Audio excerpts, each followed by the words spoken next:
এই গরমে শুধুমাত্র দুটো উপকরণ দিয়ে একদম কলিজা ঠান্ডা করার মতো ঠান্ডা ঠান্ডা মিল্ক পুডিং বানিয়ে নিয়েছি। এটা খুবই মজাদার ছিল আর বানাতেও বেশি সময় লাগেনি, খুবই সিম্পল করে বানানো গিয়েছে। তবে এটার লুকটা একদম অসাধারণ ছিল। তোমরাই দেখতে পাচ্ছ এটা কত বেশি সুন্দর লাগছে দেখতে, খেতেও অনেক বেশি মজাদার হয়েছিল। আমাদের ওয়াফিয়া তো অনেক পছন্দ করেছে। আমি প্রথমে একটা প্যানে 2 কাপের মতো পানি নিয়ে নিয়েছি, আর এরপরে চিনি নিয়ে নিচ্ছি হাফ কাপের চেয়ে একটু বেশি, আর কফি নিয়ে নিয়েছি 1 চা চামচ, আগার আগার পাউডার নিয়ে নিয়েছি 1 চা চামচ।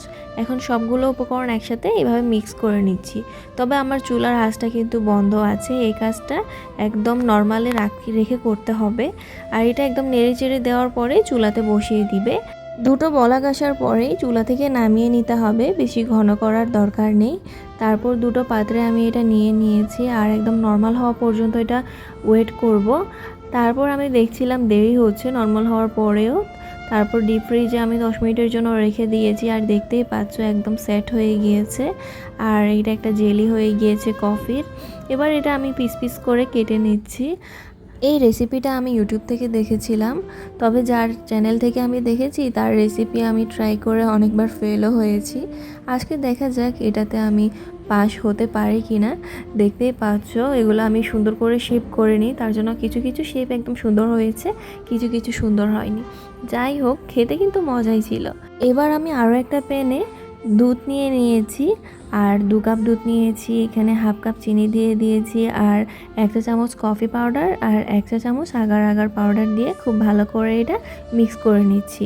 আগের বারের মতো এবারও এটা চুলার আঁচ দিয়ে করা যাবে না, নর্মালি রেখে এটা নেড়ে চেড়ে দিতে হবে। নাড়াচাড়া কমপ্লিট হয়ে গেলে চুলার আঁচটা আমি এবার জ্বালিয়ে দিব, এবং 1-2 বার বলক এসে গেলে এটা নামিয়ে ফেলবো।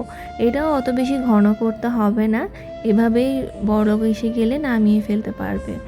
আর দেখতেই পাচ্ছ এটা বানাতে বেশি একটা সময় লাগেনি, দুধটাও খুব সুন্দর ঘন ঘন লাগছিল। এবার আমি জেলি নিয়ে নিচ্ছি অল্প কিছু, অর্ধেকটাই নিয়ে নিয়েছি। জেলিটা খুব ভালো করে চারিদিকে ছড়িয়ে ছিটিয়ে দিব। এবার অর্ধেকটা দুধ দিয়ে দিব এখানে। আবার সেমভাবে দুধটা ঢালার পর আবারও যে অর্ধেকটা জেলি রয়ে গিয়েছে না, সেই জেলিটা এখানে ঢেলে দিব। আর সেমভাবে যে অর্ধেকটা দুধ রয়ে গিয়েছে সেটাও এখানে ঢেলে দিব, অর্থাৎ পুরোটা দুধ কমপ্লিটভাবে এখানে ঢেলে দিচ্ছিলাম। আর এটা নর্মাল হওয়া পর্যন্ত ওয়েট করব। আধা ঘন্টা 1 ঘন্টার মধ্যে এটা একদম নর্মাল তাপমাত্রায় চলে আসবে, তখনই একদম জমে যেতে পারে। আর যদি না জমে, নর্মাল ফ্রিজের মধ্যে আধা ঘন্টার জন্য রেখে দিতে পারো। আমি তো এভাবেই করেছি, আর দেখতেই পাচ্ছ এটা একদম কমপ্লিটলি জমে গিয়েছে।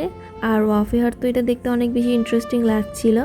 বাচ্চাদের আসলে এই টাইপের জিনিসগুলো দেখতে ইন্টারেস্টিং লাগে, আর বাচ্চারা কিন্তু এমনিতে নর্মালি দুধ এসব খায় না, তবে এভাবে বানিয়ে দিলে তারা খুব পছন্দ করবে। তাদের কাছে যেহেতু ইন্টারেস্টিং লাগবে, তারা খেতে পারবে।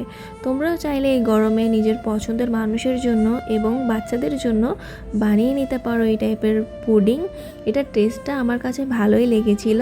তার সময় ওয়াফিহা এখানে বারবার হাত দিচ্ছিল, সেও কাটতে চাচ্ছিল, তার জন্য শেপগুলো খুব সুন্দর করে আমি কাটতে পারিনি। আসলে এই টাইপের কাজের মধ্যে আমি একটু আনাড়ি বলা চলে। আর ওয়াফিয়া তো এখানে খেয়ে রিভিউ দিয়েছিল, তার কাছে এটা ভালোই লেগেছে। আমিও খেয়ে দেখেছি, আমার কাছেও ভালো লেগেছে।